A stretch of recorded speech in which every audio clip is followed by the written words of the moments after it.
Rowena? Yeah, just a minute. Sorry, I'm feeling a bit hot. I'm taking my jacket off. Okay, no worries. Might be a minute. No worries. I'll just pause. Okay, welcome everyone. Lovely to see everyone here this afternoon, and lovely, Rowena, that you are our first guest on our afternoon chat sessions. So I came up with the idea. I actually stole the idea, if that's okay, from St Kilda Synagogue. I really like how they do these chats, but what I wanted to do was have chats with people in our community, because as I mentioned in our newsletter, is that often you can say hi to someone, but you don't know their background, you don't know details about them. Unless you sit down and talk to them, you often don't know a lot about them. So this is the opportunity. So if anyone wants to be a guest, we've got Marcel Levy coming up in a couple of weeks. You're more than welcome. So the things that we're going to be talking about today with Rowena, and consider it's only half an hour, so there's a lot to cram in half an hour, just to find out a little bit about her life, what it was like in India. I have read, sorry, I'm just leaning down in case, I don't know if anyone's got this book, The Sephardi Narratives. It does include Benny and Rowena's story and quite a few other people who are in our Kehillah. They're featured in this. But it does talk a bit if you want to hear some more details. So some of the things that I'm going to ask Rowena now is just a few questions. They're not hard. So having read that, it just sounds like, Rowena, when you grew up in India as a girl and as a teenager, it seemed that you had quite a good life. Like, things were good, things were sponsored with the school. It seems like you had a good life growing up. Yes, I did. A very good life. And you were surrounded by family, and it like, when you were young and as a teenager. Yes, well, I went to a convent, a Catholic school in my primary, to do my primary education. And then for secondary education, I went to the Sir Jacob Sassoon Free High School, which was adjacent to the synagogue. And something we were talking privately was whether you had a bat mitzvah or not. No, we didn't have a bat mitzvah. It was never heard of. We only had bar mitzvahs, which, it was usually held at home. The 13-year-old boy wore the tefillin, and then during the week, maybe on a Monday or a Thursday, he was called to the Torah. But what was a very big occasion was on Simchat Torah, the parasha, the maftir, was usually read by maybe a 7, 8, 9-year-old. And there was a lot of competition. So there was bidding on that day, and the highest bidder, was called up. And they were usually young boys, 7, 8, 9. And then there was a big party afterwards. So you're saying, so I guess what we have now for bar mitzvahs for the boys was very different to how it was when you were growing up. Correct. Yep. And yes, what I thought it was not a very big affair, no fanfare, it was very quiet, just a family at home. And there was no consideration for you to have a bat mitzvah, or like it wasn't even discussed, wasn't even thought about, like girls just didn't have one? We didn't even hear about it. We had no idea that it existed until I came to Australia. And not initially, it's only recently. And what was the Jewish community like when you sort of reflect back as a teenager and a young woman? What do you think, what's your recollection of the Jewish community? Was it a cohesive community? What was it like? Well, our life evolved around the synagogue. Right. We usually went on a Saturday morning to the synagogue. The synagogue started early because it was hot in India. And so we went early to the synagogue, and then we came home, and we had, well, what they call chulun. We used to have hamim for lunch, had a bit of a rest in the afternoon because it was stinking hot. And then in the evening, we went for Oneg Shabbat back to the synagogue, which was about 10 minutes walk from our house. And all the young people used to come together, and we used to have Oneg Shabbat. And then the boys usually went for the Havdalah service, for the Arbit and Havdalah service. And for any reason, if we were at home, my grandmother used to do the Havdalah. And would you say most of your friends came from the synagogue, or were they from school Yes, friends? all from the synagogue and from school. Right. But because when you grew up, like, as I said, like in a primary school, you went to a Catholic school, but then you went to a Jewish school when you're in high school. Yeah, when I was in the Catholic school, it was an all-girls school. And there were about 4 Jewish girls in the class. And when they had their catechism and prayers and everything, we just didn't participate. We just stood still. Right. And we also had to go to the chapel, which we did, but we didn't participate. We just sort of went. And I found it very different when we came to the Jewish school because it was co-ed, and I weren't used to the boys, and the boys used to give me a hard time. Oh, no. So, so I spent 4 years, I did 4 years in secondary school. And that's where I met Benny, my husband. Yes, that was going to be my next question. Do you want to tell us how you met Benny? Well, he was in school with me, but I was 2 classes above him because he went to school very late. He was rather a sickly child. And of course, we used to see him at playtime, and he was very annoying. He used to always annoy all the girls. You know, this is not a good romance start with this. Where you're starting with. No, but he really liked my sister. Oh. So he used to sort of, you know, want to be with my sister, but she wasn't interested in him. So when my sister and I were walking on the street, and she would see Benny coming, and she'd say, "Quick, quick, cross the road, Benny's coming." So poor Benny. Anyhow, he used to come with a boyfriend of his to our house on a Sunday afternoon, and we used to teach them to dance. But I wasn't really interested in him, neither was she. But then I don't know how we used to go out in groups. We were never allowed to go as a couple. We always went out in groups. And then somehow or the other, you know, his persistence, I had to give up. So when you're saying that you couldn't go out, choice. When you couldn't go, yeah, it was a good choice. So when you said you weren't able to go out as a couple, how old were you at the time? Were you like 16, 18, or how old were you at the time? Oh, actually, I started working when I was 16. Right. I finished my VCE when I was 15. It was a bit earlier because I got a couple of double promotions here. So instead of 17, I finished at 15. And yes, so my first job was, I must have been about 16.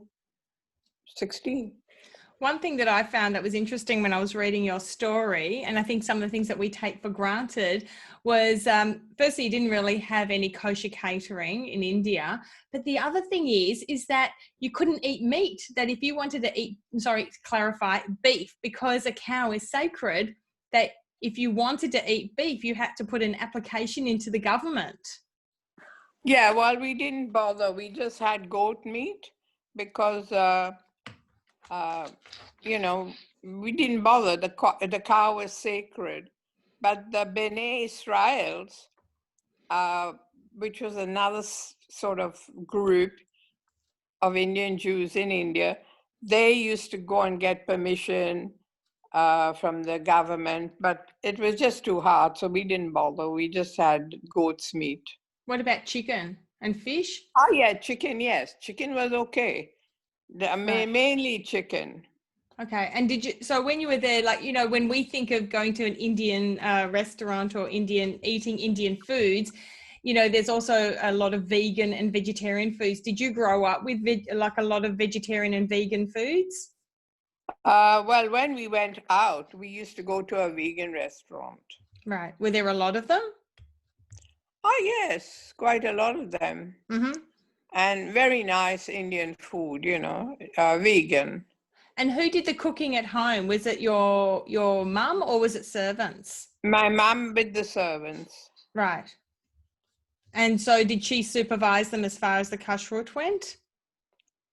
Yes, we never got the chickens like you get them here. You had to defeather them. Right. And So and clean then them and salt everything? them. No, we had to defeather them, clean them, and salt it. Right. Okay, and I'm assuming one of the servants did that and then your mum helped with the cooking? Yes, my mum, yeah. Right. And so tell me, when you made the decision to come out to Australia, I know that some of your family had already decided to go to Israel. How come you decided to go to Australia and not to Israel?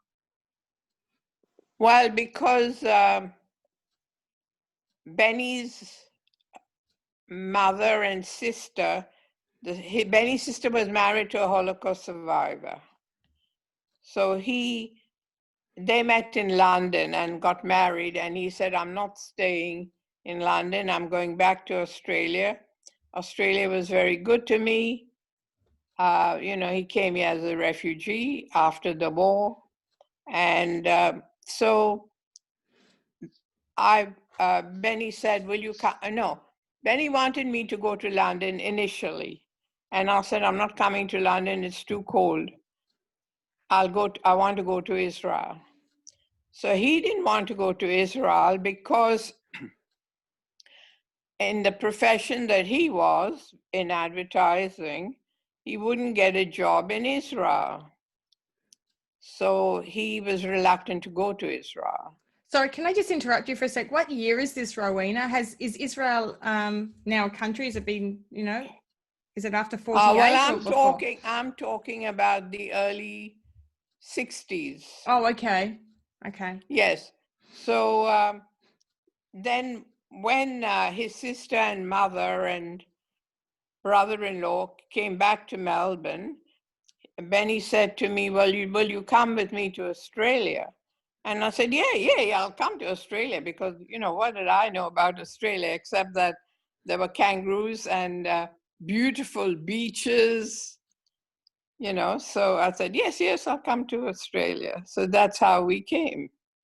And I know when you moved to Melbourne, it was very, very difficult at the beginning. It was cold and, you know, still trying to work out your place. Were there many other Indian Jews here?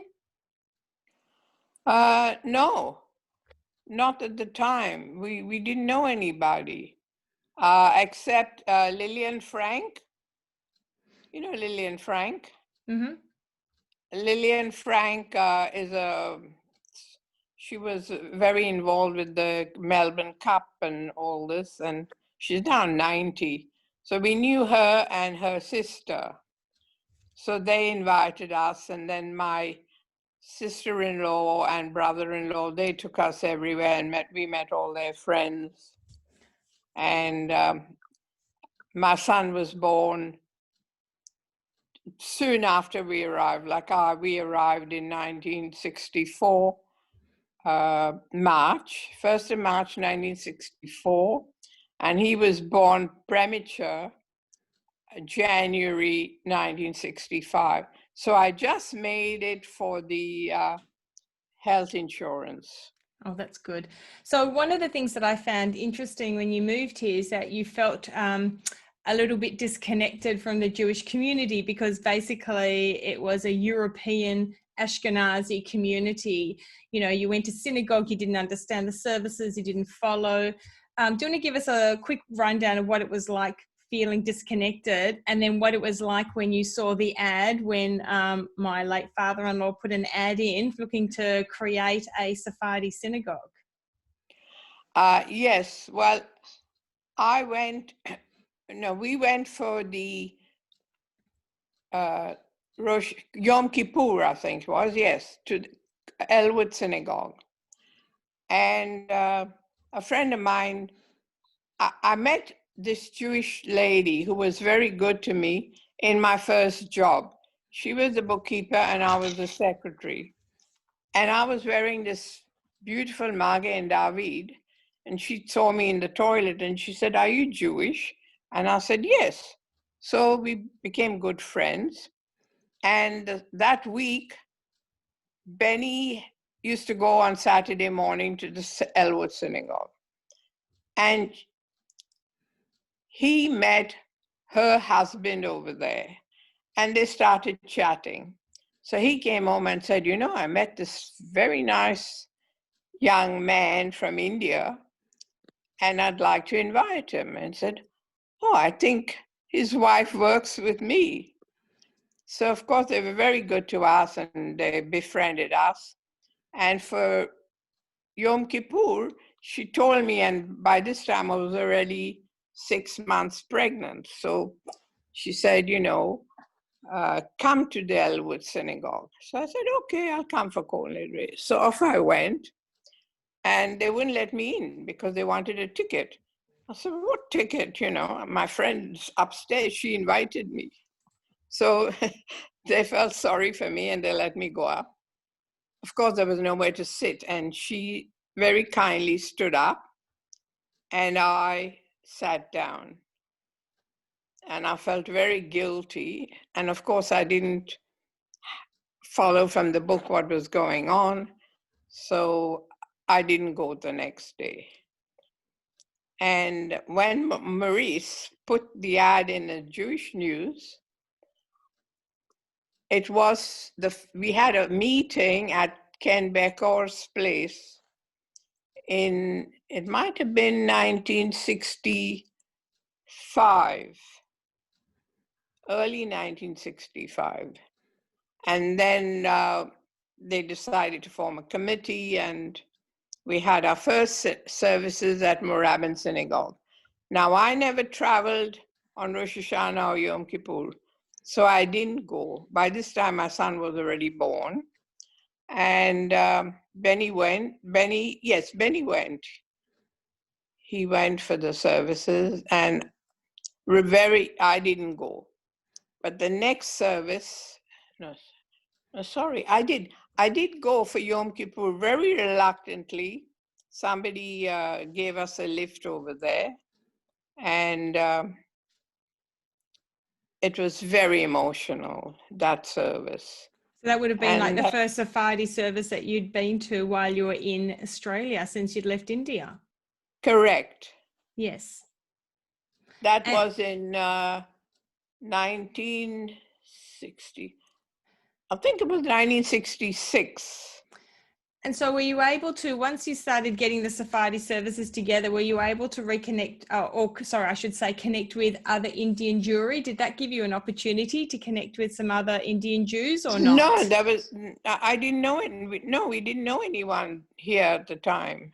No, but did they then hear about the service and then want to join the service, and then that was an opportunity for you to meet some other Indian Jewry? No, there was no Indian Jewry. They were all mainly from Morocco and Egypt, mainly from Egypt. Right. Because there's also quite a large Indian Jewry community in Sydney, where I'm from. And when I grew up in the synagogue, in the Sephardi synagogue, there was a very large Indian community. Correct. Because I've got lots of relatives in Sydney. Yes. And that's how I think Marie started the synagogue. Yes, He was he'd gotten up to Sydney and had seen the Sephardi synagogue up in Sydney, which is correct. actually ironic that my parents had started that one. So I've got my parents starting the Sydney and my in-laws starting the Melbourne one. Okay, so you and Benny are one of the founders of the synagogue, which is amazing, and Benny's been blowing the shofar for many years. Do you want to share maybe one of your happiest memories with the synagogue starting? I can't say it'd be happy, but we had a service at Ben Ibrit, and my son was the first child in the synagogue. So he was sitting on my lap, and Benny started to blow the shofar, and he screamed. So I had to virtually run away with him. And I waited till the service was over, and then we went home. We weren't living very far in Elwood, so we walked there and back. So But that would, yeah. yeah. I was going to say, so when you grew up, you had this very large extended family. Like I think you're one of 6 and Benny is one of 5. Is that right? Did I get it around the right way? Yes. What's it been like, now that when you moved to Australia, a lot of that family's all been dispersed into different countries, like a lot are in Israel. They didn't all come to Australia. How did you find that?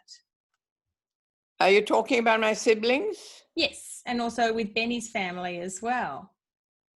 Yeah, well, I still have 2 sisters and a brother living in Israel. Yeah, but that's what I mean. I'm one of 6. I'm the eldest of They're 6. away, Rowena. They're not like here in Melbourne, so it's not like you can have big family gatherings, which you would have done when you were growing up. Correct. Yeah. How do you feel? How does that make you feel? Well, you get used to things. You get Right. used to everything. Right. And I'm not one to complain, so I just got used to everything. Right. And so tell me, with a lot of the foods that you eat at home, are they predominantly Indian, or what type of foods do you make at home? Well, Iraqi, Indian, my mother was Iraqi, so we had a lot of Iraqi foods, Indian foods. What type? What's like your specialty Iraqi food, since we all like eating? The fish curry. Oh yeah, yum. Fish curry and rice. Perfect. Is it spicy as in heat spice, or just spicy as in flavoursome? Well, you can do whatever you want. If you want to make it spicy, you make it spicy. If you don't, you put less spices. That's all. How do you make it? Spicy. Does Benny like spicy foods? Oh yes. Yeah. We both like spicy foods. Oh, that's so good. Can you believe that it's already 2:30, that we've actually been chatting, like we've come up to our half an hour chat? I was just going to say, because we started a couple of minutes late, I'll get someone. Does anyone have any burning questions they want to ask? Just put your hand up and then I'll unmute you. Does anyone have a question they want to ask Rowena before we finish up here? Just looking here. Anyone? No? Okay, well, I'll just share one very quick, nice story with you before we wrap it up. For those who come on Yom Kippur, you know that we give out small pieces of the Yaz plant, which is actually also used on Havdalah. And that actually comes from Benny and Rowena's garden. If you're not too sure what the Yaz plant is, it's actually it's a myrtle plant. And so every Yom Kippur, after Ne'ilah, we hand this out to everyone. Anyway, I was just thinking, we've got this beautiful bush, and I want to start using the Yaz for Havdalah every Shabbat, because, the guys are there with the service on Saturday night. So anyway, I've taken a whole lot of clippings. I'm not doing it because I've got a black thumb, not a green thumb. And I've given it to someone to help try and grow. And we're going to try and grow the Yaz plant, and then it's going to be planted into the synagogue. And then what we're going to happen is that in the future, we're going to have this beautiful tree, which comes from the Cohens, that's going to be growing in our synagogue. So part of them will be growing in our synagogue, and we'll be able to have our own Yaz plant growing, which I think is really special, because every time we think of Yom Kippur, we think about the Yaz and getting the little bit of plant that we give out to everyone, we always think about the Cohens. So I think that's really special, especially that they're founders of our synagogue and our community. So anyway, oh, I just got a message. A minute. Yep. Thank you. So anyway, I want to thank everyone for coming on. What I'm going to do is I've recorded the session. I'm going to be uploading it onto our YouTube channel. So if you know of anyone who missed it today, because I know a lot of people are working or for whatever reason were unable to join us today, they'll be able to watch it at a later stage. I want to thank everyone for your time. It's nice to see everyone smiling and listening intently. It's been absolutely beautiful.